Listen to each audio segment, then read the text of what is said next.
Dünyanın hər yerində Allaha iman etməyən insanlar həyatları boyu tez-tez peşmanlıq hissi yaşayırlar. Onlar hər şeyin hikmət və xeyir məqsədi ilə yaradıldığını dərk etmədikləri üçün çətinliklər və səhvlər qarşısında dərin daxili sıxıntı və narahatlıq hiss edirlər. Lakin onların göz ardı etdiyi əsas həqiqət budur ki, bu dünyadakı peşmanlıqdan daha böyük və daha ağır bir peşmanlıq axirətdə onları gözləyir. Quranı rəhbər tutmadan, dindən uzaq bir həyat sürən insanlar axirətdə dünyada keçirdikləri hər an üçün dərin peşmanlıq hissi yaşayacaqlar. Çünki Allah onlara dünyada dəfələrlə xəbərdarlıq etmiş və doğru yola yönəlməyə çağırmışdır.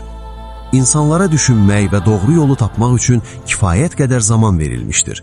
Lakin onların bir qismi bu çağırışlara biganə qalmış, dünya həyatının sonsuz olduğunu zənn edərək axirəti unutmuşdur.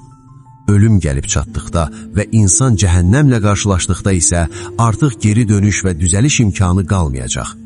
Məhz bu an insan ruhunu sarsan ən ağır və dərin peşmanlıq kimi qarşısına çıxacaqdır.